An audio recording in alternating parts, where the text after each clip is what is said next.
Hello. Hi. How's everyone doing tonight? Good to see you today. Thought I would hop on here and have a quick evening chat with everyone.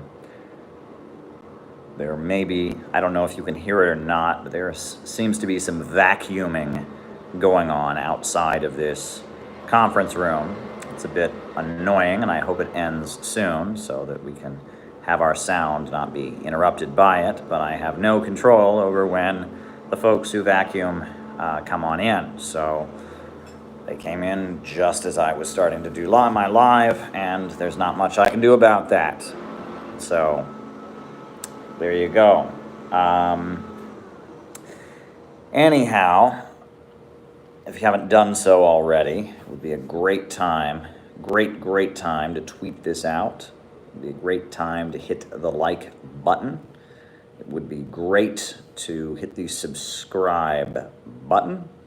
It would be great to post this on Facebook. It would be great to post this on Reddit.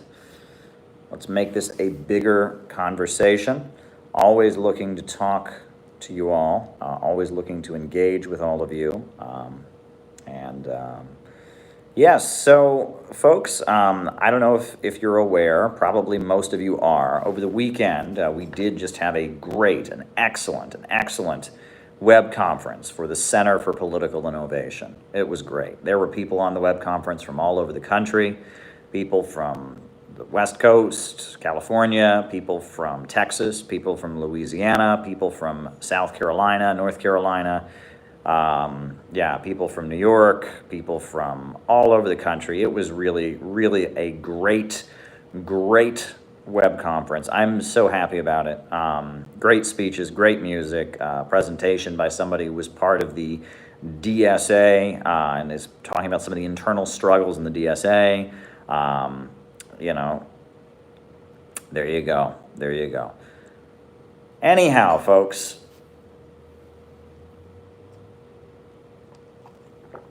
you're probably reacting to the news from Bolivia. So it appears that Evo Morales' party, the Movement Towards Socialism, has been declared victorious in the elections. The right wing is not disputing it. They won the elections fair and square. The population voted for MAS, Movement Towards Socialism, and it appears that the socialists will be allowed to once again take office in Bolivia. Now, it's important to point out that prior to 2011, prior to the recent coup, Bolivia actually had the highest rate of GDP growth in all of South America. Socialism was having big successes in terms of raising people up from poverty. The state central planning, public control of the major industries, public control of banking, was doing great stuff. Shout out to Anas Shaub. I did a podcast with him the other day, and thank you for your lovely super chat. It is deeply appreciated. And I think it's the first episode of a podcast I did with Anas Shaub. Has just been posted on the web, Clash and Mash or something to that effect, so go and check it out. But yes, we're all very excited about the election results in Bolivia. And indeed, now people are obviously having a great deal of nervousness and anticipation about the upcoming election in the United States. There's a great deal of fear there could be violence in the streets if certain candidates win or certain candidates lose. That's certainly a concern. In addition to that, there is a debate coming up this week. Thursday, we will have the final debate between Trump and Biden. And just like the first one, and just like the vice presidential debate, all right, Serena Shim, writing it down. Serena Shim. Just like the first presidential debate and the vice presidential debate, I will be live afterwards to give you my analysis, my post-debate breakdown and analysis. So Get ready for Thursday if you're, want to be part of our community here, our political engagement, be part of it. And that'll be good. Other news, other things that are worth commenting on. One thing that I thought would be important is I think that we should actually, those of us who believe in socialism in the United States, really ought to study the party in Bolivia, the movement towards socialism party in Bolivia, and their history and how they developed and how they took power at first as kind of a referendum on neoliberalism, and how Evo Morales became more and more of a Marxist, their positions, their theories, how they've incorporated religion, both indigenous and Roman Catholic religion into their socialism, their relationship with Cuba. There's so much to learn about when it comes to socialism. And I think Bolivia, there's plenty to learn from, that the left could learn from here. Now, what will happen next, right? There was one coup attempt. When it comes to Bolivia, one thing that's worth pointing out, so why was Evo Morales ousted from power to begin with? What was the whole situation? Well, basically, Evo Morales won the election, and there was some complaints of possible fraud. So based on that, U.S. media went into overdrive, that Evo Morales, was a dictator. There were all these, CNN-supported protests on TV. The military stepped in. The homes of leftist leaders and members of the government were ransacked. There was violence and killing, and Evo Morales was forced to flee the country. Okay, very good. I'm glad you're having a good evening. Evo Morales was forced to leave the country. Now, later, the Organization for American States determined that the irregularities they did detect, there was a little bit of fraud in the election, but it wasn't enough to affect the results, that Evo Morales won the election overwhelmingly, and that this little bit of fraud they detected would never have affected the results. So there was no question that Evo Morales had won the election. But regardless, he was in exile. Regardless, he was not allowed to run as president in the election that happened after the coup. But his party has been victorious. It's been congratulated. The leader of the coup regime, Janine Áñez, she went as far as congratulating and declaring Evo Morales' party, the MAS, to be the winners of the election. They appear to have won the election. And what's interesting is some of the people who are on the ground reporting on it have pointed out that in Bolivia, the media seems to be universally opposed to socialism and Evo Morales, just universally opposed. But it doesn't matter, because the organizations, that are the basis for the Socialist Party, the movement towards socialism party, are so strong that they have the ability to mobilize just millions and millions and millions of working class people to go out and vote. The labor unions in Bolivia, the community organizations that are the basis of the Bolivarian socialist movement are so strong that they really have the ability to overcome endless amounts of propaganda from the media, to mobilize the public to get out the vote, and that it seems like the balance of forces. Okay. Howard Dean. Yeah.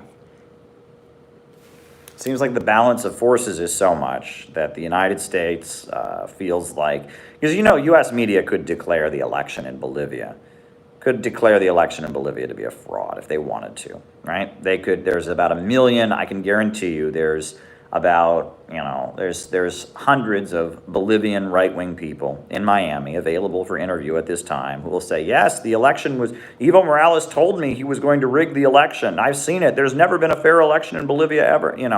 They can declare any regime or any government to be a dictatorship if they want to, and they can gloss over brutal autocracy if they want to, right? I mean, the U.S. media is like that. I mean, in Venezuela, election after election went by, international observers, all kinds of people said it was a fair election, but no, U.S. media always insisted it was brutal dictator Hugo Chavez, and if you said anything different, that's just propaganda, So if U.S. media wanted to declare this election in Bolivia to be, to be unfair, to be a coup by the dictatorship, to justify something, they would. But the balance of forces doesn't seem to be so that U.S. leaders feel like they can facilitate an overturning of elected results. But we shall see. I mean, they haven't been sworn in yet. And I think one thing that was made very apparent with the coup that happened was that much of the military in Bolivia is not loyal to socialism. Unlike Venezuela, where the military is trained in Cuba, unlike Venezuela, where the military, they even have these things called Bolivarian militias that are like, socialist ideological militias that are trained in neighborhoods. Bolivia's military is still very much, Foster versus Browder.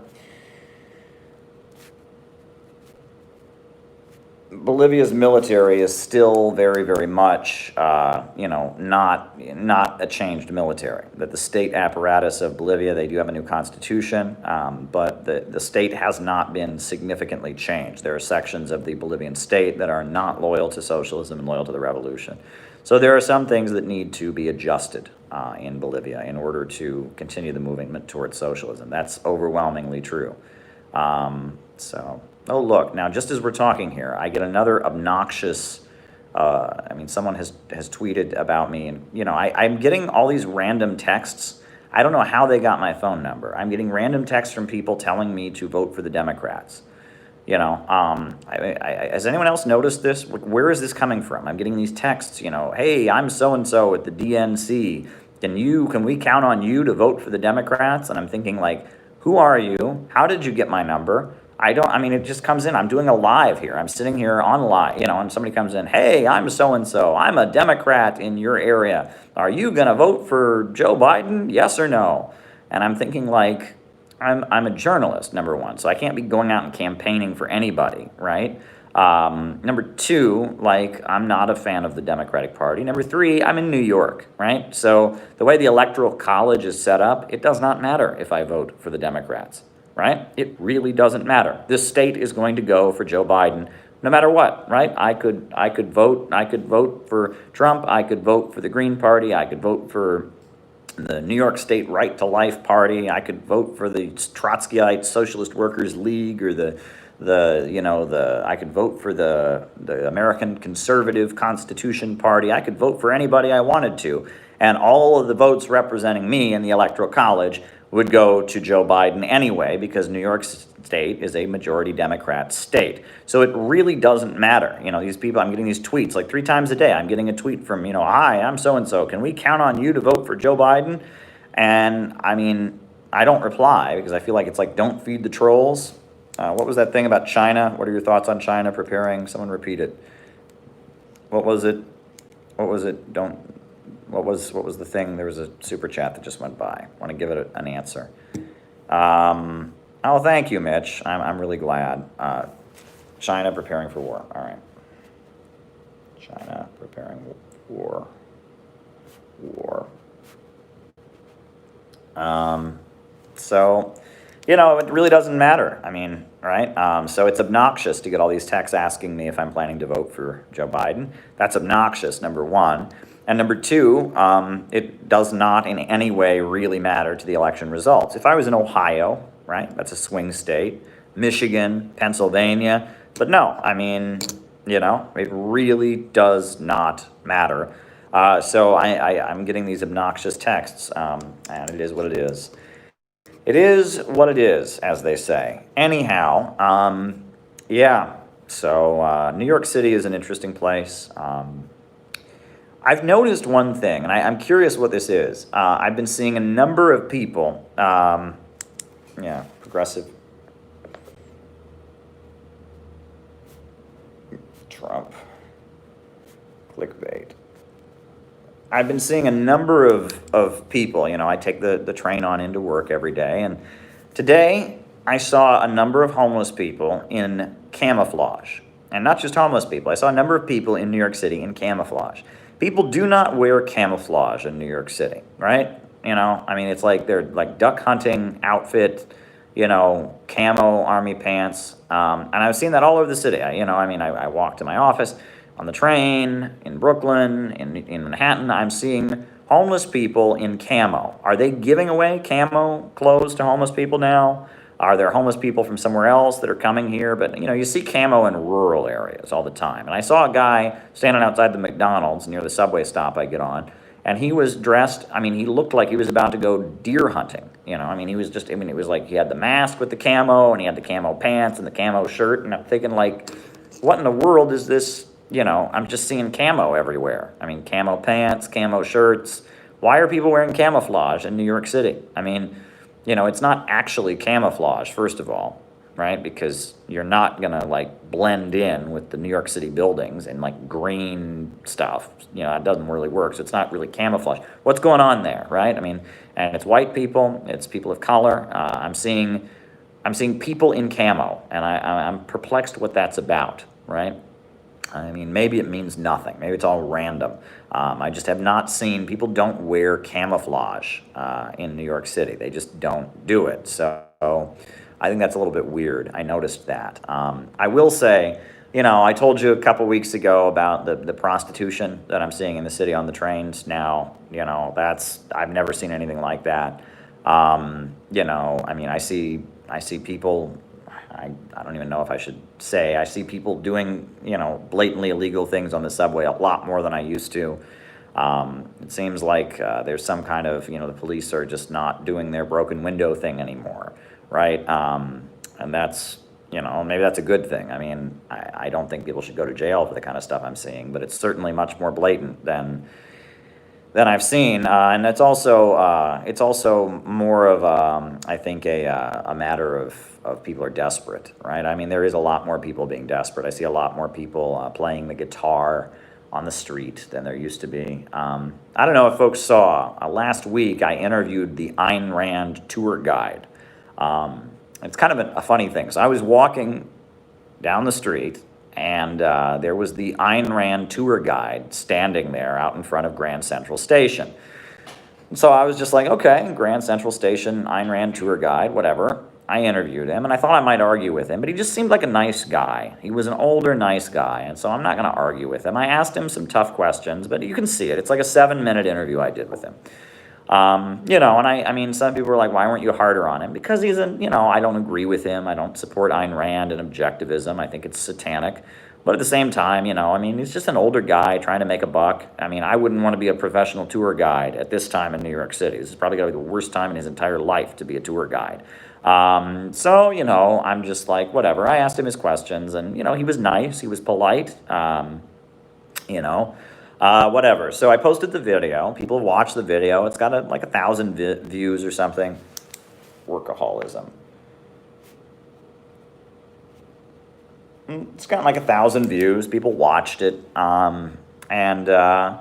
Whatever. And what's funny is that the tour guide himself has actually discovered the video and has proceeded to start arguing with people in the comments section. And, I mean, people are writing things like, Caleb should have given the guide. He knows more about Ayn Rand. And he's shooting back, no, I don't. No, he doesn't. I've been giving Ayn Rand tours for 22 years. How dare you? It's hilarious. The Ayn Rand tour guide, who I interviewed randomly on the street, found the video somehow. And he is now arguing with people in the comments section of the video. Small world, folks. Small world. I guess there aren't that many people walking down the streets of New York City randomly filming Ayn Rand tour guide guys. So that's classic, right? I hope he doesn't, like, sue me or something. I mean, I was polite. I just asked him the questions. He just gave his answer. Didn't say anything. If people want to, say what they want in the comments, I'm not responsible for what people say in the comments. That was never in a million years did I ever think, so... There you go. And, that's the thing, I mean, I despise Ayn Rand. I despise objectivism. But, you just have to sometimes follow the vibe of the moment. And in that moment, I felt like I don't want to get into a fight with this guy. I don't agree with him. But the topic that he's talking about is something that he knows a lot about, which is also something that I know a lot about, and I'd like to know more about, right? I think people need to understand Ayn Rand. All right. Dissidents in socialist countries. People need to understand who Ayn Rand is, right? I mean, many people don't know who she is. People know if they go to business school or they are, but for the most average working class people that vote for Trump and vote for Republicans, they don't know who Ayn Rand is. You know, they're just religious conservatives usually. You know, and that you know, at the same time, you know, I mean, you know, if they knew what Ayn Rand was about, they'd be horrified. I mean, Ayn Rand's teachings are the exact opposite of the teachings of Jesus. I mean, they're the exact opposite of anything that anyone who calls themselves religious could believe in. I mean, that it's, you know, instead of A does not equal A, which is what Marxists believe, it's A equals A. You know, A equals A, right? All that exists is all that exists, and selfishness is a virtue, compassion is a form of weakness.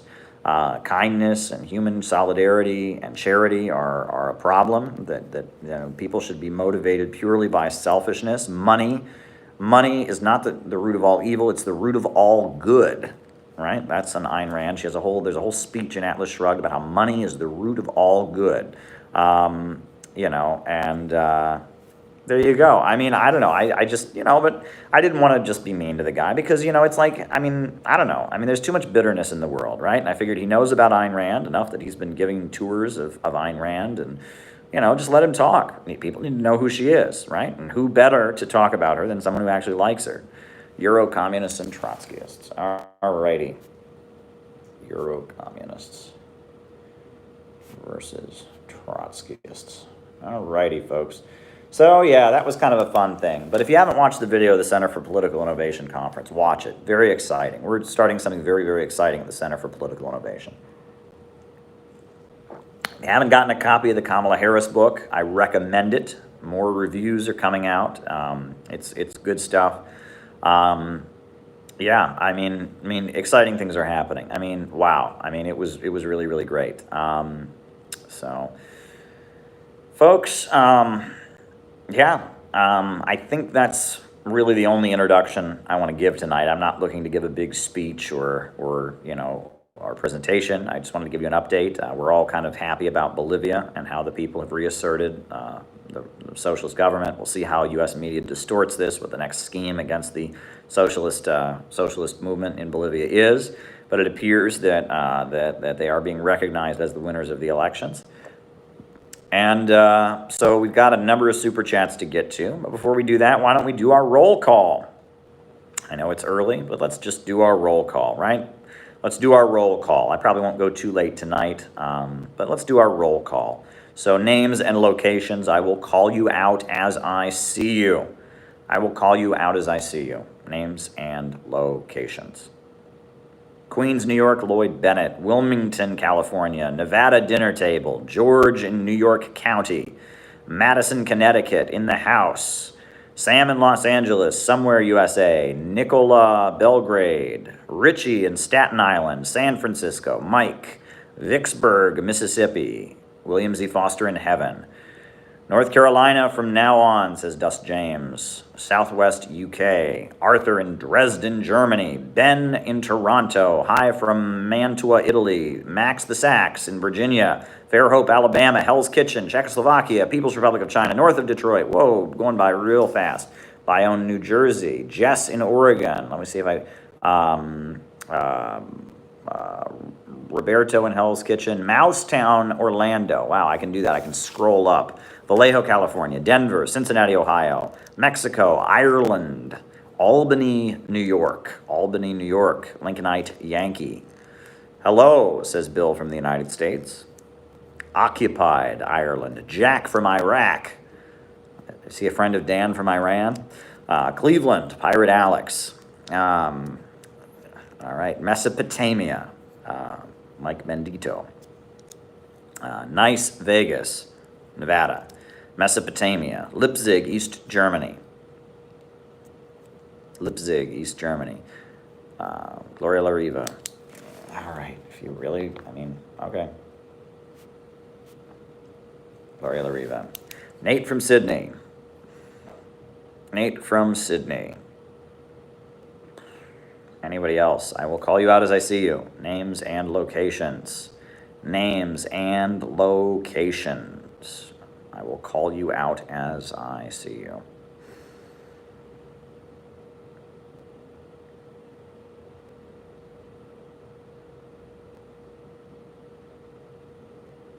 Anybody?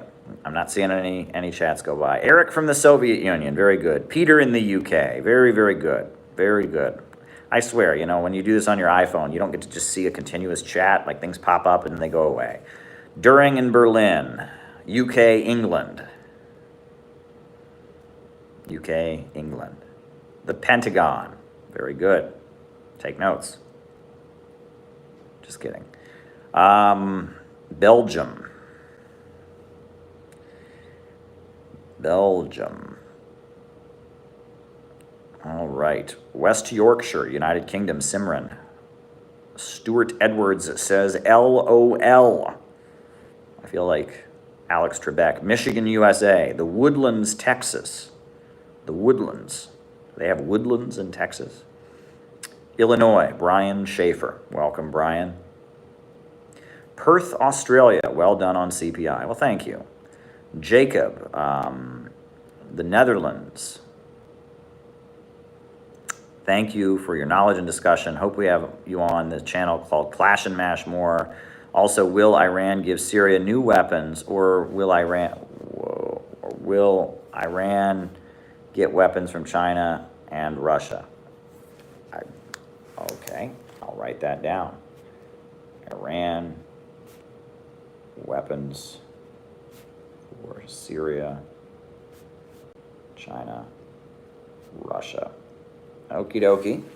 Very good. All right. Yeah, very good. Anything else, folks? Any other names and locations? Donbass. We can talk about Donbass. Very good. All righty. Well, folks, I wanted to mention, today I went to the gym, as I often do, and I have been going on the treadmill. I go on the treadmill, and lately I've been getting on the treadmill, and about 5 to 7 minutes into it, my shins just start hurting like you would not believe. There's just a huge amount of pain. So somebody suggested that rather than use the treadmill, that instead I should use the elliptical machine. And I must say, the elliptical machine, amazing, right? Amazing. No pain. No pain, right? It's much easier on the shins. So that was good. That was a huge relief. I started using the elliptical machine, and it was a much smoother workout today. That was great. I was able to get on the elliptical machine for a good half hour and then go lift some weights for the remainder of the time. Did about 45 minutes at the gym. It felt good. And now I'm chatting with all of you before I go home. So be sure to tune in this week, especially Thursday when I do the post-game show for the debate. That will be fun. That will certainly be fun. So we have a number of super chats to get to.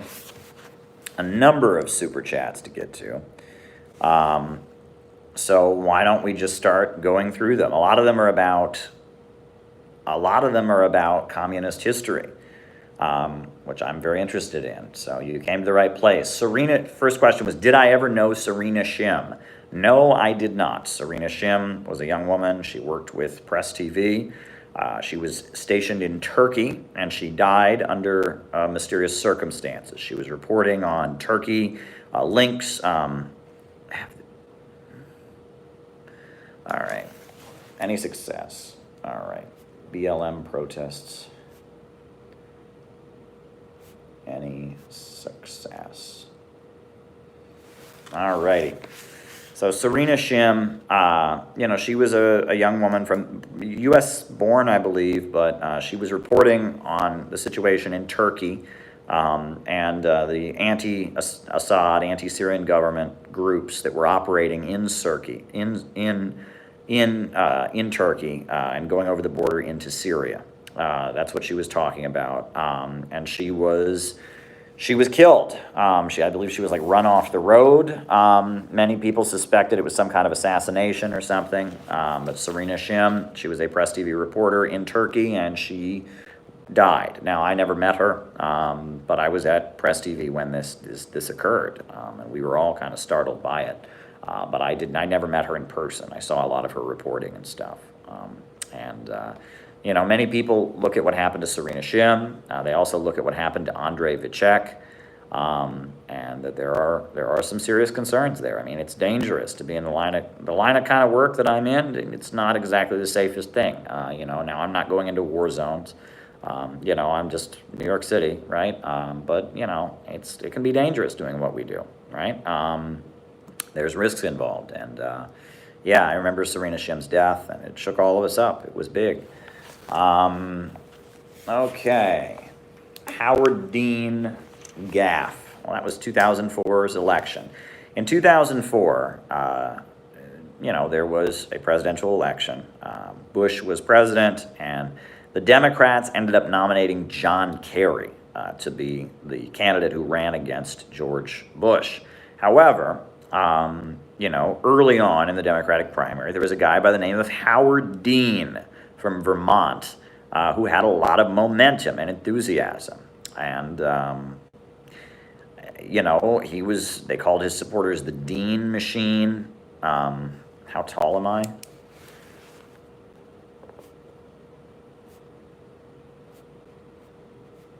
They called his supporters the Dean Machine.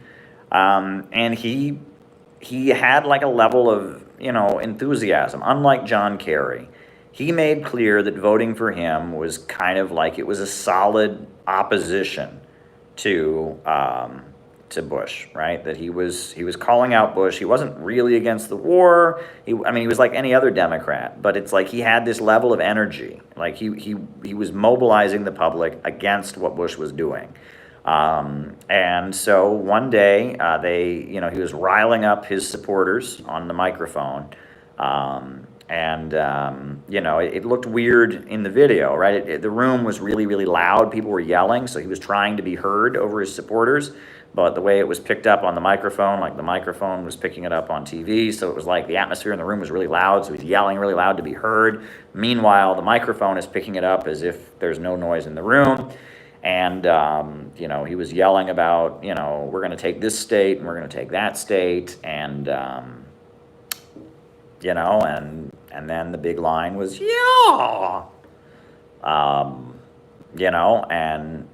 and they played this clip on the news over and over and over again and said Howard Dean is a lunatic because he screams and yells a lot. And it was crazy because it's like every politician screams and yells a lot. They could really do to Howard Dean what they did. They could do that to anybody. It was very scary to watch, and to watch people just go along with it. There are all these people at my school, that guy, that Howard Dean is a scary, crazy man. And it's like, why? Well, I saw on TV, they showed this 30-second clip of him being a scary, crazy man. You could do that to anybody. You could do that to anybody, right? Any politician who's getting fired up at their rally, here's this clip, scary, crazy man. And it just shows how much the media, the state apparatus decided no to Howard Dean. This guy has too much momentum. There's something we don't like here. And that was it. And someone's pointing out in the comments what Howard Dean did with we're going to take Iowa and then we're going to take Wisconsin. It wasn't that fanatical. Compared to a lot of the stuff that's said by politicians nowadays in the age of Trump, it wasn't particularly fanatical, but it shows you can really kind of frame anything. Like I said, if they really wanted to escalate Bolivia to a civil war right now, if they thought the balance of forces would work in their favor to do that, they could immediately tell us. The media could decide for us that the Bolivian elections were rigged, even though they weren't, right? They clearly were not rigged, right? Everyone observed that this was a fair election in Bolivia, but they were fair elections in Venezuela every time too, and they still told us it was rigged, right? And that the media, U.S. media, U.S. mainstream media lies. It just lies over and over again. It just lies. Okay. So with Howard Dean, that was a case of, it wasn't, I guess, lying per se because they weren't saying anything that was false, right? But they just took one clip of a guy going, yeah, and and it shows how much power they have. And that's what happened. That shows how, and there's people who do this to me. There are people who find little clips of me, or me saying something, and it's like they'll make a whole video, and it's just like, you can take people out of context very, very easily. It's very easy to do. So, it's one of the dangers of doing anything public. Yang or Adams win in the 2020 mayor. Okay. I don't know who Adams is. Who's Adams? I know who Yang is.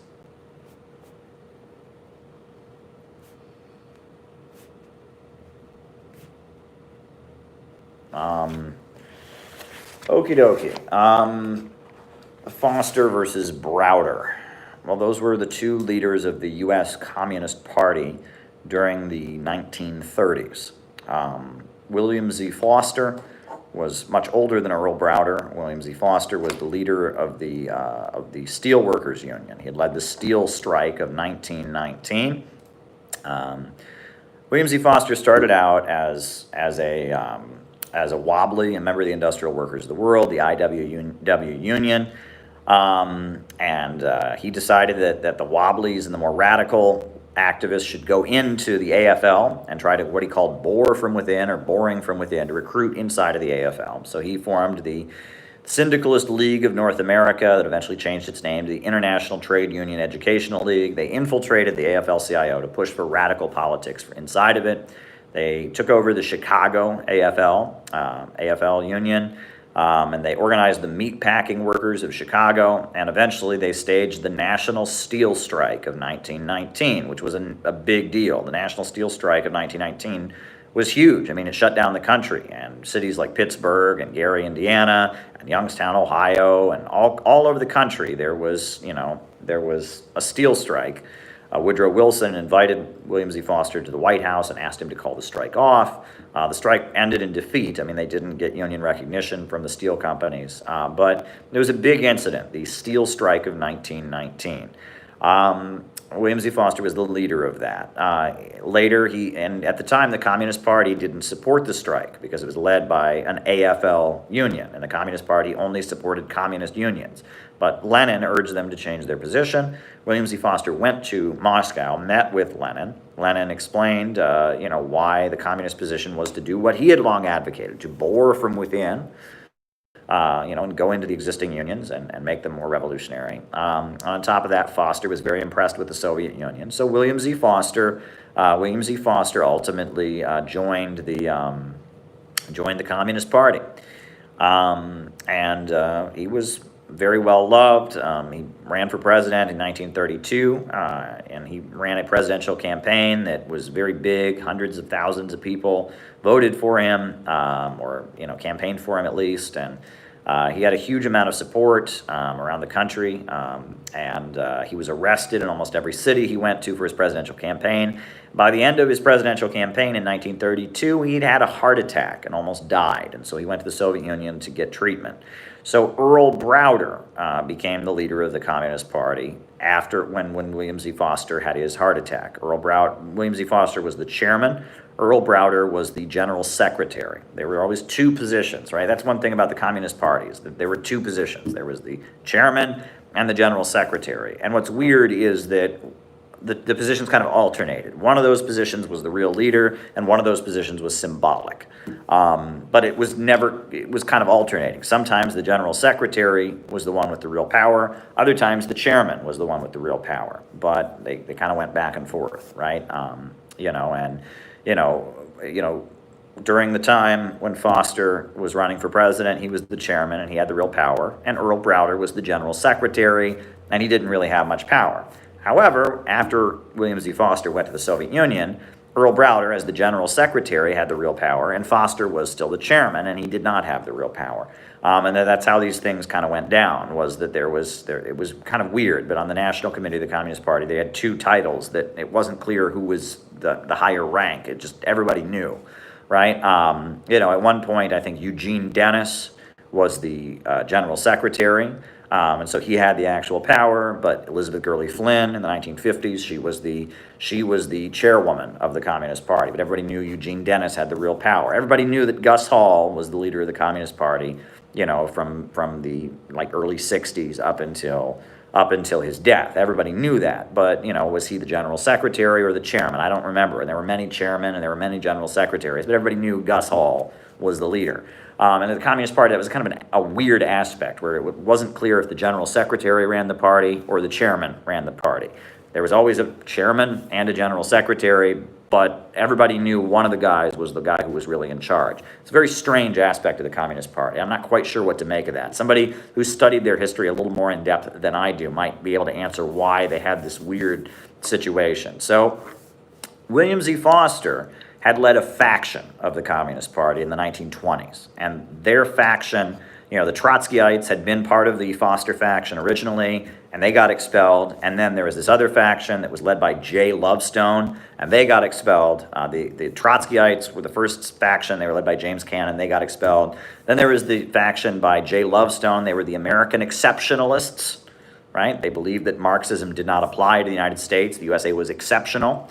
So the American exceptionalists, they got expelled. So the Foster faction, they became the leaders of the Communist Party in 1928. Earl Browder was a member of the Foster faction. Earl Browder, he was from Kansas, and his father had joined the Socialist Party. Eugene Debs had come to Kansas to give speeches, and his father had been so moved, and he and his brothers, they'd all joined the Socialist Party back in the day. When World War I broke out, Eugene Debs refused to fight in the war, didn't support a capitalist war. And so Earl Browder's father encouraged both of his sons to not fight in World War I. And so they went to prison for not fighting in World War I. And Earl Browder went to federal prison for not fighting in World War I. And he was from a very, very poor rural background, but he went to federal prison, which back then, right, nowadays, it's very different. But back then, federal prison was like you had to, very few people went to federal prison. People went to state prison, right? But federal prison was like, that was a federal prosecution, right? For the Department of Justice to prosecute you meant that the federal government had to actually take notice of you. So very few people back then went to federal prison. So Earl Browder went to federal prison. And in federal prison, he learned to play the flute, and he got a degree in accounting. And so he got out of prison with an accounting degree, and so he was an accountant from federal prison, and so he was, able to support himself because that's a very good paying job. So as a result of being in federal prison, he was an accountant. He joined the Communist Party. He joined the William Z. Foster faction. After Foster, had his heart attack, he became the leader, he became the leader, and Earl Browder is known as a corrupt machine politician. He was, Foster was known as this working class fighter who gave almost every ounce of his life for the revolution, and was, Earl Browder was known as a corrupt political machine manager. Earl Browder and William Z. Foster, for example, William Z. Foster argued that even though it was necessary to support Roosevelt against the fascists, they should not support the Democrats, that the Communist Party should work to build a third party, a farmer labor party, that would be an opposite. It would be part of the Roosevelt coalition, but would be against the Democrats, right? It wouldn't be a Democrat party. Earl Browder insisted that the Communist Party join the Democratic Party. That was one of their major differences. William Z. Foster, he was loved by the trade union leaders of the party, right? Whereas Earl Browder was loved by the middle class elements, the screenwriters, the Hollywood crowd, the college professors, and that during the anti-fascist Popular Front period, the Communist Party changed a lot. During the early 1930s, the Communist Party was very strict. In order to be a member, you had to be very, very dedicated. You had to sell the newspaper all day, and you had to, if you had a job, you had to have a faction. You could only have a job where there were like 3 other Communist Party members at that job, so you could work as a faction, as a shop. They called it shop nuclei. You had to give a very large percentage of your income to be a member of the Communist Party. All right. And that you gave the whole of your life to it, writing it down. you gave the whole of your life to being a member of the Communist Party. Well, during the Popular Front period, they loosened all of that. And basically, to be a member of the Communist Party, you just had to say, hey, I don't like fascism, and I think the Soviet Union's really cool, and I voted for Roosevelt, and I'll campaign for Roosevelt. I think unions are cool. I mean, the Communist Party really watered down what it was about during the Popular Front period. And that was Earl Browder. And then Earl Browder was associated with, and then eventually during World War II, Earl Browder dissolved the Communist Party, changed the Communist Party's name to the Communist Political Association, announced they didn't believe in Marxism-Leninism, they believed in Marxist Jeffersonianism. The Communist Party was dissolved. And then as World War II was ending, the global communist movement was outraged about Browderism. They called it Browderism or Browderite revisionism, right? He said things like American imperialism was progressive in Latin America. He was calling all these anti-imperialists in Latin America fascists. He said that black people are not a nation. He was opposing civil rights activism because it would hurt the Democrats. He was, Earl Browder was really, really watering down what it meant to be a communist. So in 1945, the rank and file of the Communist Party rose up and deposed Earl Browder. It was very famous. They had an emergency national convention. They overthrew Earl Browder and they reestablished the Communist Party. And of course, William Z. Foster became the new chairman, and Foster was seen as the anti-Browder leader. It was seen as a big turning point. And when they reestablished the Communist Party, they reestablished opposition to American imperialism. They reestablished Marxism-Leninism as their ideology. They proclaimed that the black people did constitute a nation. They supported black nationalism again. And that moment, that 1946 moment, when the Cold War got going again, the Communist Party rapidly changed, to being once again a revolutionary party. That the Browderite revisionists, were tossed out. What's interesting is that even though Browder was expelled from the Communist Party, right? What he did was, he had his own magazine called The Distributor's Guide, and for years, for decades, he had many people that supported him. But on top of that, even though he was kicked out of the Communist Party, he became the Soviet Union's book dealer. Right? I mean, you can't make this up, right? So he was hired by the Soviet embassy to sell their books. He became the Soviet book dealer. He apparently made quite a bit of money doing that. He was the Soviet book dealer, Progress Publishers or whatever. He was a registered foreign agent of the Soviet Union, and he was their book dealer until he died. And he expected that eventually the Communist Party would shift back to his politics. They never did. Now, I do believe that during the McCarthy period, he was paid by Rutgers University to write a book called Marx and America. And that book, Marx and America by Earl Browder, is a very anti-communist book. Very, very anti-communist. You read it, it's very opposed to the Soviet Union, it's very opposed to Leninism. So maybe that's why he was never welcomed back into the Communist Party. But he still he was still the Soviet Union's book dealer, so who the hell knows? Earl Browder, and he refused to name names. He was called before the House Un-American Activities Committee, and he didn't name any names. He's an interesting figure. He was a very good orator, very good writer, but the political line, sometimes Earl Browder sounds pretty lame. There's a speech he gave, it's actually kind of interesting. During the 1930s, there was the famous incident where Roosevelt was packing the courts, right? And it just so happened also that there was like an anniversary of Lenin's death or Lenin's birth or something that was happening around that time. And there's a speech that Earl Browder gave that I read, and it was like the anniversary of Lenin's death, and the speech had no content. It was all about how somebody that Roosevelt had appointed to the Supreme Court was being accused of being a communist.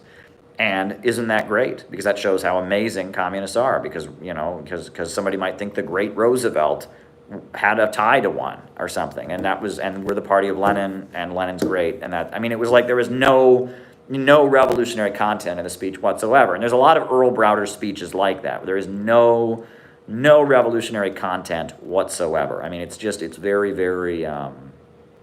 It's like, that's great. Someone accused this nominee for the Supreme Court of being a communist.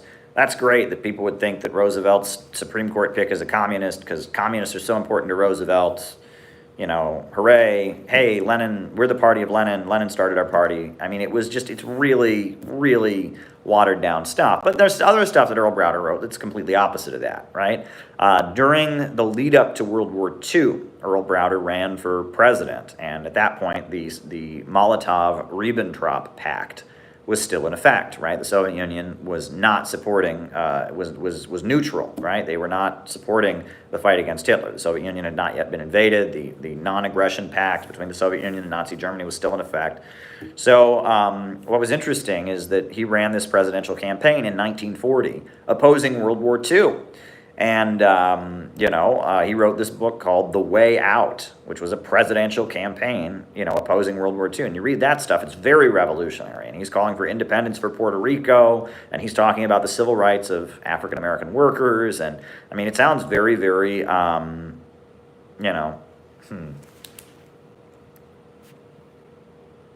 working class, not revolutionary. It sounds very, very exciting. And I mean, so Earl Browder, he zigged and zagged. I mean, he was a corrupt leader. A wild story I heard, and we'll move on from this because we spent a long time on it. Wild story I heard about Earl Browder once was that in the 1950s, there was a group of American communists who were visiting the Soviet Union. They were young American communists, Young Communist League. They're in the Soviet Union. And they're walking down the streets of Moscow. And this old woman walks up to them and says, "Are you Americans?" They said, "Yes." And she said, "Yeah." She said, I lived in America for many years, and I moved back to the Soviet Union." And they said, "Why?" And she said, "Earl Browder. I can't stand Earl Browder." And a lot of people really hated Earl Browder. I'll tell you that much. I mean, it was just, Earl Browder was just seen as being very, very ruthless and conniving and corrupt. And, I talk about him in my class, Mao and American Socialists. I talk about his relationship with China. Earl Browder is just seen as being a scumbag. He was just a corrupt machine politician. He was a party boss, and he didn't really believe in communism, and he was just kind of a corrupt, slimy party boss. That's how Earl Browder looks to me.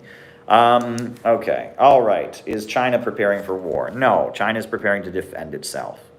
China is facing, the USA is piling its military forces into Asia, is sending weapons to Taiwan, and China is preparing to defend itself, right? China is now the largest economy in the world, folks.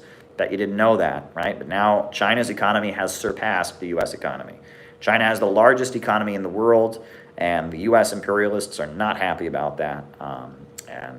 No, China's not preparing for war. China is preparing to defend itself because the U.S. imperialists are furious that China has raised itself up.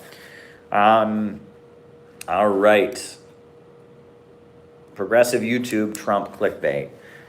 Yeah, I mean, in my news feed, I see a lot of these videos, and I don't know who this one guy is. I can't remember his name, but he has like videos criticizing Republicans and stuff, and you look at them, and like the titles are very deceptive, but that's common. I mean that's YouTube clickbait, right? Why do some people simp for billionaires? Simp for billionaires. Alrighty. But yeah, I mean, clickbait is clickbait. I mean, it's YouTube. That's the whole internet. These right-wing websites do clickbait as well. I mean, it's just whatever, I feel like with clickbait, it cheapens what you do, right? I mean, you don't want to do clickbait because it cheapens what you do. But at the same time, it's the internet's a business, right? I mean, people want to get hits. They want to get videos. None mainstream party-affiliated leftist news websites ever. Thank you for the live. I don't know what that means, but you're very welcome. I'm glad that you like the live. Alrighty, workaholism in the United States. Well, there's a number of ways to look at that, right? So first of all, in the United States, people are worked very, very hard, and that, the employers, for less and less money, people are working harder and harder and harder. The 40-hour work week is gone. They talk about, professionals and other, that Americans work harder, that's true, right? And that there is kind of a culture that values hard work, but at the same time, the same time, though, I'm not opposed to that. I think that I'm opposed to employers working people harder and not paying them for it. I'm not in favor of that. I'm certainly opposed to, people not having a family life or not having the meaningful connections they need. I'm opposed to people not, being healthy and all that. But I do believe that having something to believe in and having a purpose in life and having something we're dedicated to, right? That is really rewarding. And that a lot of the younger people I meet, a lot of the Zoomers I meet, they don't have that. They don't have anything to really believe in. They're kind of hopeless. They work a short-term, low-wage service sector job here. They work another short-term, low-wage service sector job here. They don't believe in anything. As far as they're concerned, there is no truth. Everyone's a con artist. Everyone's a liar. Everything's a scam. And they're very depressed. And that's not a good way to be. I think you need something to believe in. I think you need something to work towards. Now, is that work necessarily your employment? No. But, people it used to be very common for people to be members of churches, right? It used to be very common for people to be members of, community organizations like the Elks Club or the Freemasons or the Knights of Columbus or the Eastern Star. It used to be that people had these communities that they would build, and they would work very hard to help their little community build up its goals. And that, maybe they didn't get paid for it, they didn't make some money, but it was very rewarding. It was very rewarding to them. And that working hard for something that is emotionally rewarding is very meaningful. Community theater, right? People used to have things they did that brought them satisfaction. Now with social media, and especially with the pandemic, people just kind of sit around and they feel disconnected from other people. They feel lonely. They feel disvalued. They feel unimportant.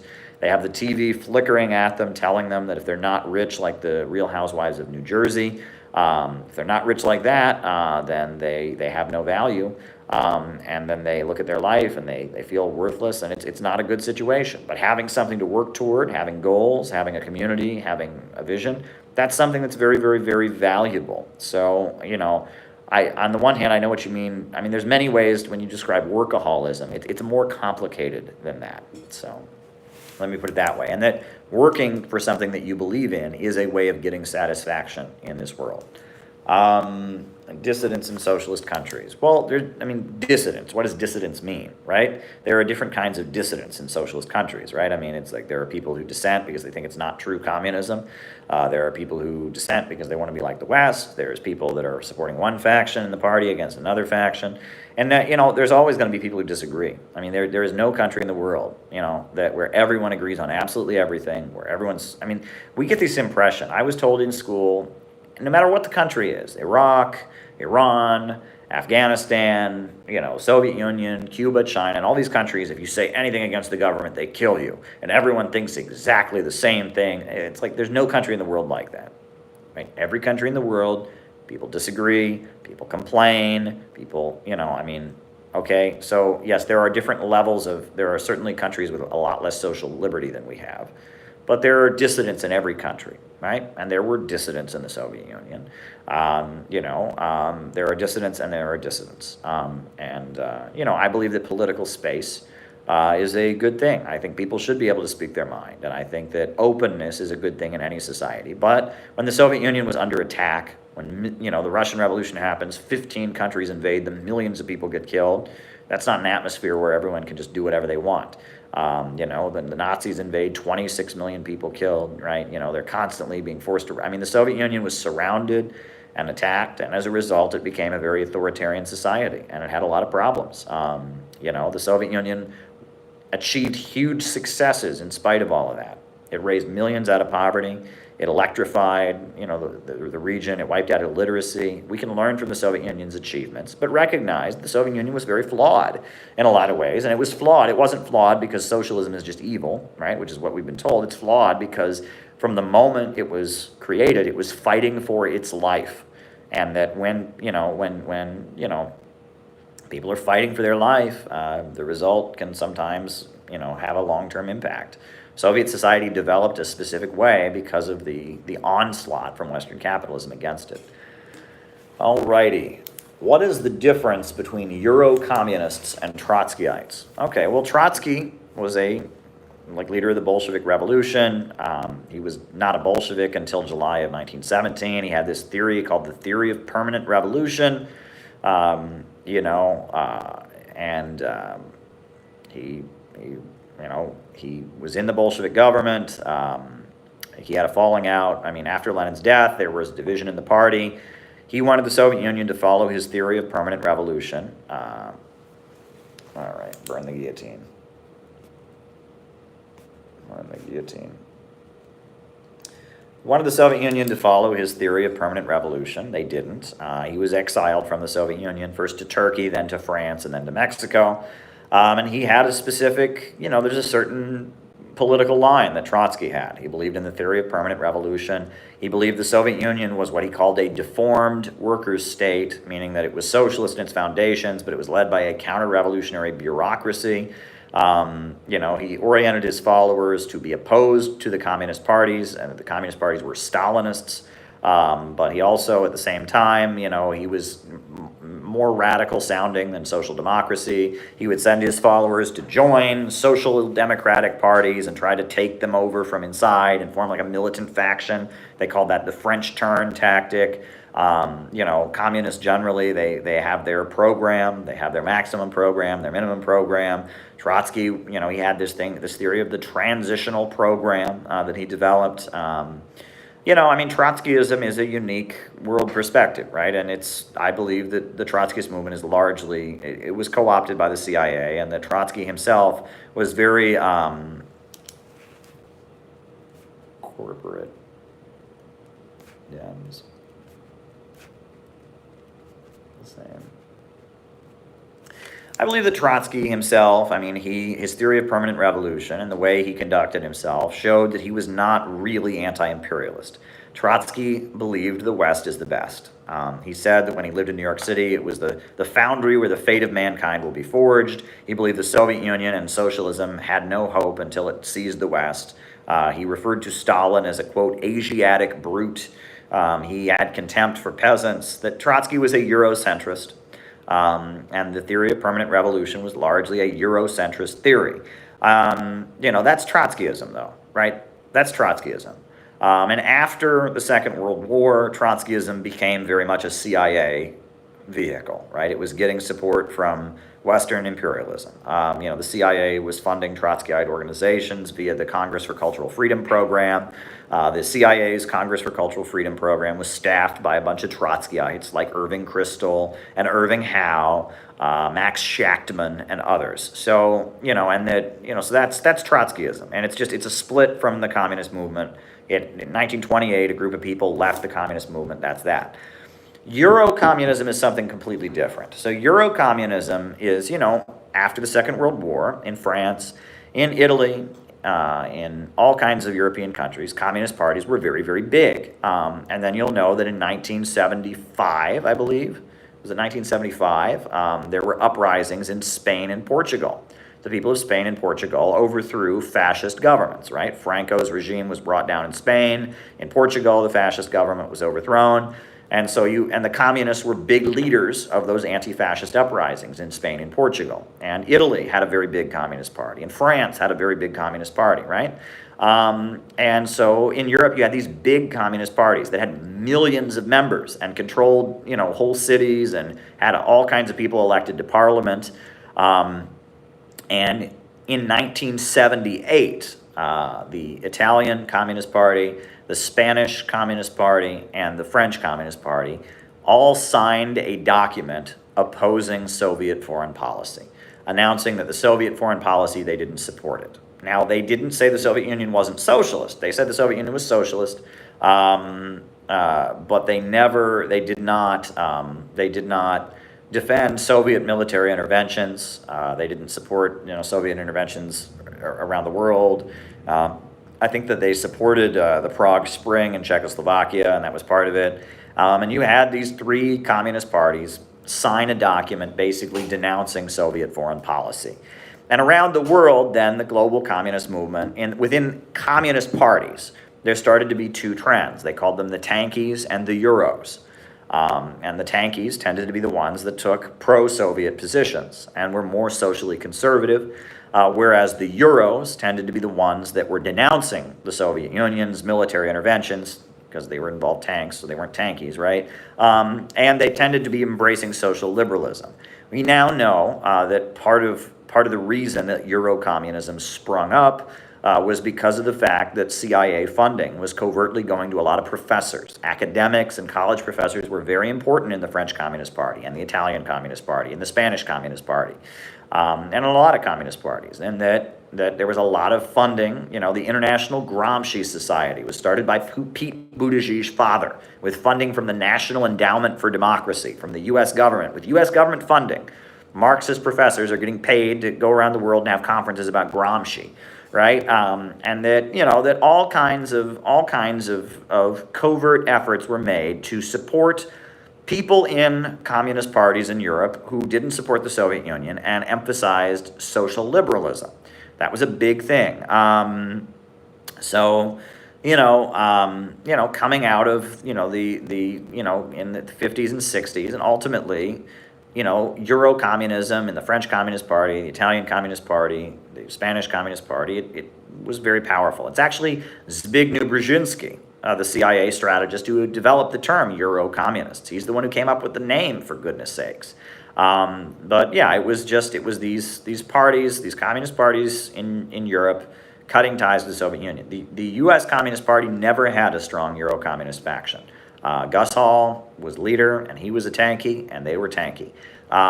In Britain, the Communist Party was very heavily divided. In Japan, the Communist Party of Japan went to be a Euro-communist party. So, it just, and around the world, if you go to international communist gatherings, if you talk to communists from France, the French Communist Party, for example, supported the U.S. intervention in Libya. And it supported, the French military interventions in Mali. The French Communist Party tends to take a lot of pro-interventionist positions, right? Even up to this day. Well, they're Euro-communists. That's where that comes from.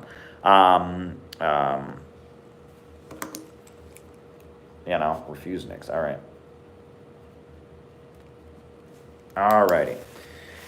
So yeah, Trotskyism is one thing, Euro-communism is another, right? Trotskyism is followers of Trotsky who broke with the International Communist Movement in 1928. They formed Fourth Internationals. There's a million different groups. Euro-communism is European communist parties establishing political distance between themselves and the Soviet Union, and that's still, Euro-communism is still deeply influential among European communists. All right, Gloria La Riva. Well, she's the presidential candidate of the PSL. What else do you want me to say? She's one of the small communist parties in the United States. It's called the Party of Socialism and Liberation, and a woman by the name of Gloria La Riva is running for president on their platform. She has a history of Cuba solidarity activism. She was one of the founders of the Answer Coalition. There's not much more to it than that. Alrighty. Where will Iran give more weapons to Syria, or will China and Russia give weapons to Iran? Well, there's different weapons. Iran, I believe, has missiles from Russia, right? They purchased missiles from Russia. Whereas, Iran, I think, does provide weapons to Syria. I don't know exactly the details of where the Syrian army gets its weapons and where the Iranians get their weapons. But, Russia, their S-400 missile system is very widely respected around the world. China makes a lot of weapons. I'm not an expert on weapons, but, those countries, Iran, Syria, Russia, China, they have military relationships with each other. Okay. Donbass, the people of East Ukraine don't like the government in Kiev, and they want their independence. They've declared independent republics, Novorossiya, that's a good thing, right? The people of East Ukraine, in my view, they have the right to do that. Now, I would hope that the Minsk agreement could be implemented and that there could be peace, and that there could be a federal system established in Ukraine so that the people in the east regions and Donbass could use their, could continue speaking Russian in their schools and not tear down the World War II monuments. Meanwhile, people in the west of the country that want to be more anti-Russian and emphasize Ukrainian can do that. But the fanatical regime in Kiev is different. But however, this current president, the new president, he seems a little bit different, right? It's complex, but we want peace ultimately. What the United States did when they backed the Euromaidan movement was awful. I mean, they took a peaceful country and they divided it and reduced it to civil war. And that's a nightmare. Alrighty. Are the BLM protests any success? I would say they're very successful. I mean, the issue of police brutality is on everyone's mind right now. All over the country, people are talking about it. I mean, even Republicans were forced to admit that what happened to George Floyd was unacceptable. Years ago, they would have tried to justify what George Floyd did. Or not what he did, how he was killed. They would have said, oh, George Floyd, something bad happened when he was young. Now, everyone saw that video, and everyone immediately knew it was wrong. All across the country, there's awareness around police brutality. It got people out in the streets. Anti-racist solidarity was built. I would say BLM has been very successful in raising the issue and all that.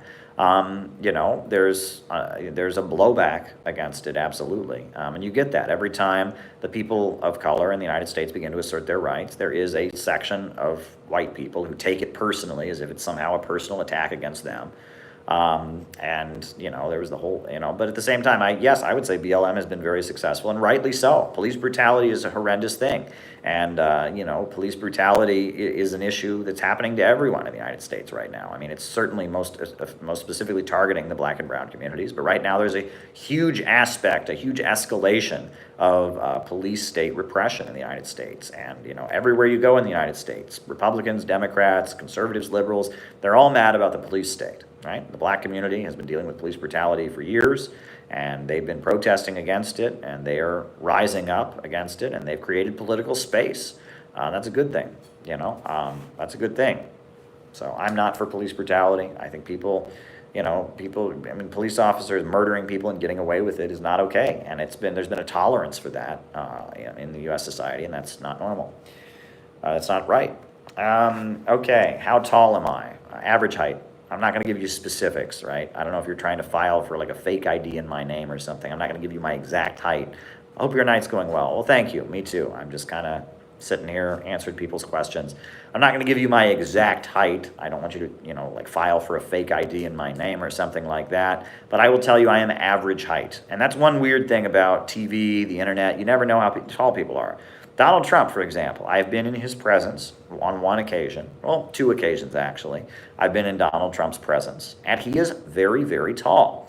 And you would not know that. You would not know that if you were not in his presence, because on TV, everyone looks the same size. Was Stalin himself homophobic? How would I know that? How would I know that? I have no idea. Jon Stewart, the comedian from The Daily Show, he was very, very short, but you wouldn't know that. On TV, on YouTube, everyone looks the same height. Everyone looks exactly the same height, but in reality, everyone's not. I tend to be average height. I'm not going to give you my exact height, but I'm average height. I'm not too short, not too tall. I'm average. I'm an average height. That's about it. Okay, could Andrew Yang or Adams win the mayor's race? Who's Adams? I don't know who Adams is, but yeah, Andrew Yang, I think he could win. He could win the New York City mayor's race. I think it'd be very possible. I will say that there is a lot of anti-Chinese bigotry in this city right now, and that unfortunately in New York City politics, there is a lot of, in New York City politics, there's a lot of ethnic stuff, like de Blasio being Italian was very important. Cuomo being Italian is very important, right? Bloomberg being Jewish was very important, right? And that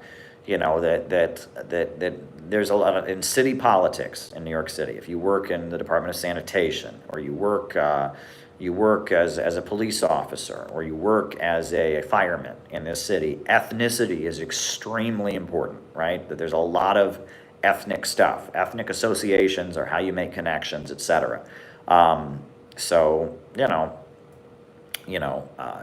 Chinese people in New York City, there are a lot of them. But how much influence do they have in city government? You don't see a lot of Chinese faces in city government. You don't. So I think that his ethnicity might work against him, right? That I don't know if he'd be able to, if Andrew Yang we'd be able to get a lot of the ethnic associations that are very important in this city to put their backing behind him. I don't know if he would, but maybe he would, right? Maybe he could make a deal or something. I don't know. Now, there's a politician in New York City who is Chinese, John Yu. Is that his name, John Yu? I think so, if I'm remembering correctly. And he would run for mayor each time, and he would get support. And I knew socialists and communists who campaigned for him and thought that he was a real progressive. I mean, they didn't agree with him. You know, he's pro-Israel and stuff like that. But they thought that he was, of all the candidates, he was probably the most progressive. Now, he didn't win. And there are Chinese people on the city council. Margaret Chin, for example. She's a former member of the Communist Workers' Party. She's on the city council here. But the only reason I bring this up, right, I'm just bringing this up because ethnicity is very important in New York City politics. But in terms of his program, what he stands for, Andrew Yang's politics, he could win here, I think. Universal basic income, oh, wow, this city needs that more than anything. He likes math. He's a tech guy, a tech startup guy. I mean, Cuomo and de Blasio are already basically announcing that post-COVID, this city is going to be basically run by Silicon Valley. I mean, the tech giants are coming in here. So, the only reason I brought up his ethnicity, let me emphasize, I'm not, is because of the way New York City politics is. But on his program, I think he could win. There you go. How long Biden will be president before stepping down to health? How would I know that? I mean, how would I know? I have no way of knowing that. I have no way of knowing that. As I said in my speech this weekend to the CPI conference, don't say anything that you do not know, but only say things that you do know. So I don't say things, I don't know when Joe Biden will be stepping down. I don't know. And, I don't even know if he'll be elected. All righty. Legalizing marijuana. I think marijuana should be legal. I don't advocate smoking it. I personally have made a decision not to smoke marijuana. I don't even drink alcohol, actually, at this point. I've told the story a couple of years ago. I was at the movies with my wife, and they served us wine, and I drank the wine, and I felt sick throughout the whole movie, and I just decided, my body and alcohol don't mix. There's no use trying to force it, so I stopped drinking altogether. I don't think marijuana is very good for you. If you've met somebody who smokes a lot, they'll forget a lot of things. They don't remember what they're talking about. I think that marijuana, it's a depressant, right? And, it lowers your motivation in life. And that's the last thing. I mean, so many young people that have no motivation in life. So why in the world would you smoke marijuana, which gives you less motivation? It makes you want to just go, ugh. Right? Why would you do that? I just don't know why. I don't think marijuana is good. But I don't think you should go to jail for using it. If people use it, that's their business. People become addicts, which marijuana, you don't become chemically addictive to it. You become, if people develop a bad habit of marijuana and they want, treatment or a program to get off of it, that's a good thing. But no, I don't think people should go to jail for smoking marijuana. I'm in favor of legalizing marijuana, but I also don't like that every leftist Bernie event I go to, he says legalize marijuana, and everyone's like, woo! I don't like that. I'll just be honest. I don't like that. I don't think that it's just like, someone said, we're going to go get drunk, and the crowd went, woo, getting drunk. I don't think that's it's not a good look for progressives, right? Not a good look for leftists, right? Not a very good look, right? It's one thing. People should be allowed to do what they want to do. Medicinal marijuana, some people, it helps them regain their appetite, for example. I know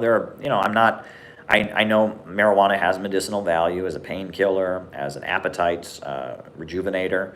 But at the same time, I don't think that, it's one thing to be in favor of legalizing it, which I am, to be in favor of decriminalization, legalization of marijuana, but at the same time, I don't think that drug culture is good. I think that drug culture is problematic. I think people need to be more happy and proud of who they are, and that when people are stoned all the time and when people are smoking dope, they're gradually becoming less and less happy with who they are. They're becoming less and less successful in life, less and less motivated, and so I'm not a big fan of drug culture, honestly. I think drug culture is it's like slow suicide. I mean, it's not a good thing. So get angry with me if you want. That's okay. But like I said, everyone who's in jail right now for drugs should be let out immediately, right? Lesser evil voting. I mean, no one should be in jail for using drugs. No question about it. No one should be in jail for using drugs. Lesser evil voting. Alrighty. Okie dokie. Okie dokie. Not working class equals not revolutionary. Well, that's a little bit dogmatic. Right? During the Chinese Revolution, that was, an argument against Mao. They said to Mao, oh, you're building a peasant revolutionary movement, but only the working class can build socialism according to the Marxist ideology. All right? You're building a peasant army, but only the proletarian can create socialism. And Mao's response, he said, well, I may be building an army of peasants, but these peasants, they have proletarian ideology. Right? That was the response, right? And that there are other classes that are capable of becoming progressive and revolutionary. The working class, though, right? It has the whole wide world to win from seizing control of the means of production, right? The scientific socialist argument is that socialism is rooted in this contradiction between the capitalist and the worker, and that socialism is eventually the worker taking control of the means of production. So in that sense, that is correct, right? That the proletariat in the dialectical and economic sense is the class that is most revolutionary and socialist. However, the beliefs of the proletariat, the worldview of the proletariat, can be taken up by other classes, I think. So I hope that answers your question. All right. Why do some people simp for billionaires? What does simp mean? That's like this trendy thing on the internet. It's like simp means you like support somebody, or you sympathize with them, or you apologize for them. What does simp mean? What does it mean? I mean, I don't know. Ayn Rand, right? That's the whole thing, right? The motor of the world are these rich men that are misunderstood by everyone, and all of that. I mean, I don't know. I mean, whatever, if you simper over them. What does simper mean? I don't know what that means. It means you go out of your way to show praise. Okay, all right, whatever. I mean, I don't know. I mean, like I said, a lot of people admire wealth, I don't think that the phrase abolish billionaires is a good phrase, because the problem with billionaires is not the amount of wealth that they have, it's how that wealth was acquired, right? The problem with the billionaires under capitalism is they acquired their billions of dollars by exploiting the workers. They made their money at the expense of someone else. As our country has gotten poorer, as people have gone to war, as opioids have addicted people, as the country's gotten deindustrialized, right? The billionaires that run the United States have enriched themselves at our expense. Wealth is not bad. Exploitation is bad. Capitalism is bad. Wealth is not bad. Right? The goal of socialism is to make everyone in the world so wealthy and so prosperous that we don't even need a government, that the government can fade away. So if you say abolish billionaires, you are declaring that your goal is for no one to be as wealthy as billionaires currently are today. That is not Marxism. You cannot have communism on the basis of no one being any more wealthier than the billionaires are today. The goal is to make everyone far, far wealthier than billionaires are today. There to be so much wealth, so much abundance in society that we can go to communism. That is the goal. So, if you say billionaires are bad, abolish billionaires, wealth is bad, I've heard it all. Like you're a cartoon for Fox News, right? That's what I've been told is, I used to go out and sell newspapers, and they're like, oh, those shoes are really nice for a socialist. It's like you should have dirtier shoes because you're a socialist, right? Socialists want everyone to be poor. Right? No, socialists do not want everyone to be poor, right? That's what, Julie Borowski and the libertarian crowd says on their social media. So, socialists want everyone to be equally poor. No, they don't. No, they don't. And if America's working people, they don't want to be poorer.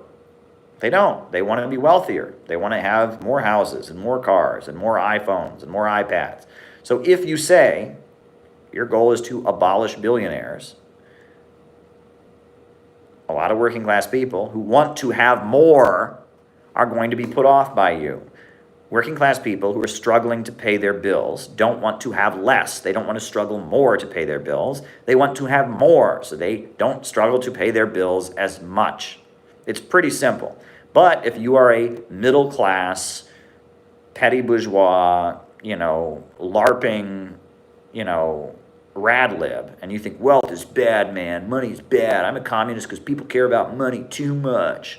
Yeah, communism is where there's no money and everyone lives in a tent in the woods, man. We go back to nature and we smoke a lot of drugs. If that's what you think communism is, you're not a Marxist. You're not. How would you change the U.S. prison system? Alrighty. There's this hippy-dippy rad lib stuff.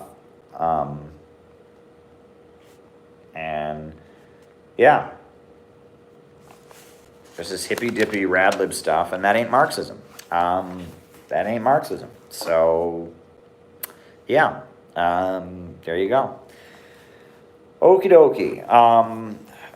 Who burned the guillotine? The Paris Communards did. Right? The Paris Commune was not in power for very long. I believe it was like 8 weeks it was in power. But the Paris Commune, one of the things that they did is they burned the guillotine, because the guillotine and the reign of terror and the fear of execution and the crowds of people cheering as somebody's head was chopped off and blood was going everywhere, that was seen as reactionary and barbaric and primitive. And the Paris Commune was trying to get to a higher form of society, right?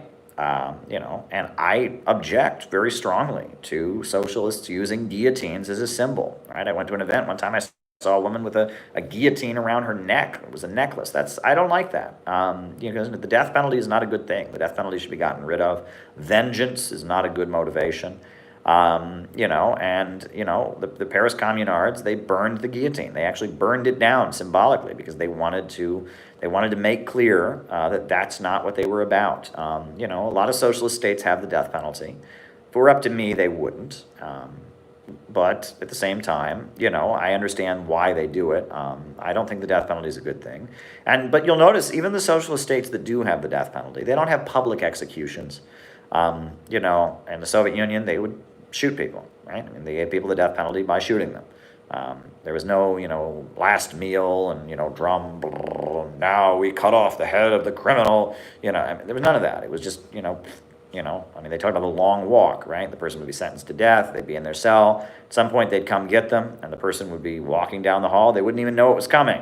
They'd shoot them in the back of the head, right? Now, I'm not for the death penalty, but, the macabre surrounding the death penalty, right? The macabre surrounding the death penalty is very sickening, right? It's very disgusting, right? The pomp and circumstance surrounding it, is really disgusting. And it's very reactionary, public executions, guillotines, all that kind of stuff. Very disgusting, very, very disgusting. The guillotine should not be a left-wing symbol by any means, right? Not a good thing. The French Revolution was progressive and then it brought down feudalism, but the reign of terror that followed was pretty bad, and it set the stage for Napoleon. Alrighty.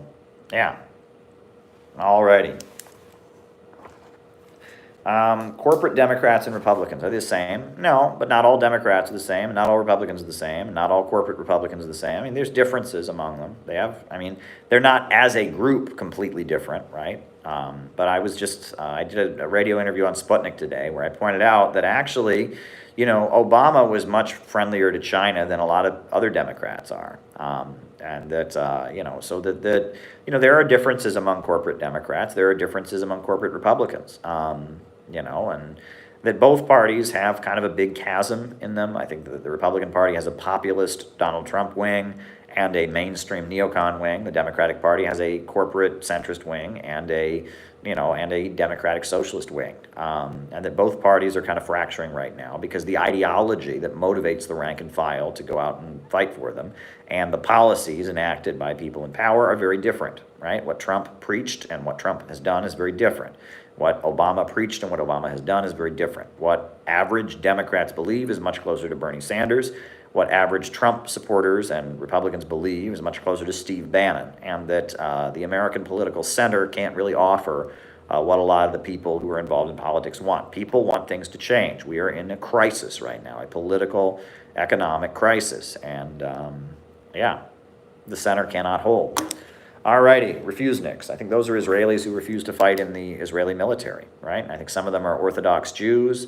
I think others are opposing Israel's policies, right? But yeah, there are a number of Israelis who have refused to fight in Israel's military. That's what they are. Okie dokie. Turning over the next page. Alrighty. Lesser evil voting. When did the left start lesser evil voting? Well, this has been all around forever, right? I mean, this is long standing, right? I mean, Woodrow Wilson, right? His campaign slogan was, "He kept us out of war." So all the leftists voted for him, and then, you know, he got us into a war, World War I. You know, I mean, endless examples of this, right? You know, the Republican Party, when it began, it was very revolutionary. It ended up splitting, and there was the Populist Party, or the People's Party, that was formed. This is old, you know, when you have the way our system is set up with what they call first past the post voting, where, you know, it's like winner take all elections, right? You're going to have a two-party system, and that because of that, don't you like how, like, the painting turned off? Right? I mean, it's hilarious, I think. But anyway, because of that, you're going to have you're going to have a two-party system. So, yeah, and the USA is a two-party system in much the way that other countries are a one-party system. So it's pretty ridiculous. Other parties don't count. Alrighty, how would I change the prison system? Well, first of all, there should be no incentive for people to go to prison. Right? I mean, people should go to prison only if they are deemed like a threat to society, like violent criminals, you know, people who've really breaking the law. But right now, even still, I mean, even despite all the reforms and stuff, I mean, there's still like a huge incentive for the judges to send people to jail. That needs to end. That absolutely, positively needs to end.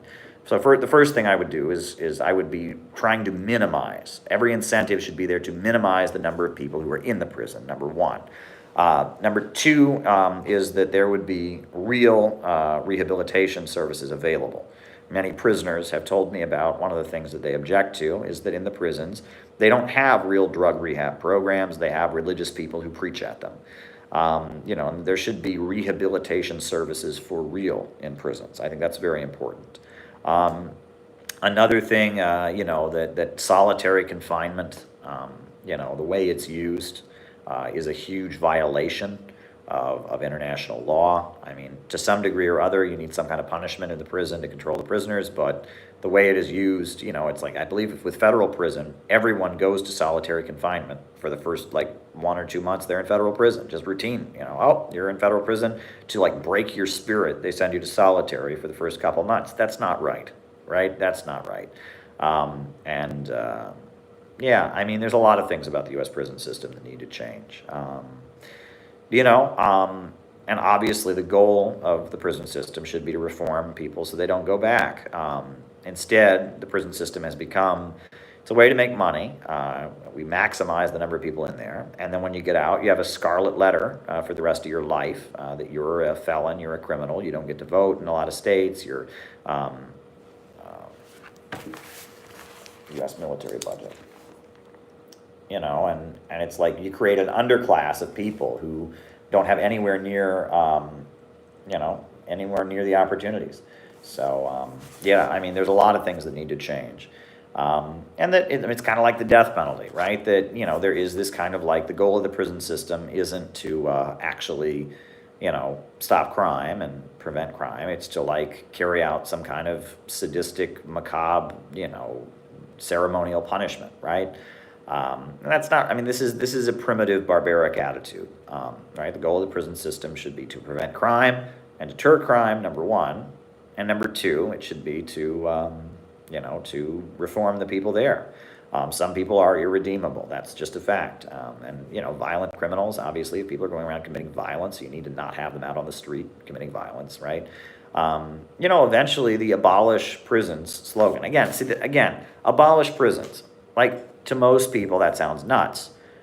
if you read prison abolition literature, though, what they mean is eventually we'd like to get to communism, a world with so much abundance and so much prosperity, that prisons are no longer necessary, right? And I'm with you on that, right? But if you just say abolish prisons, you sound nuts, right? And that's the problem.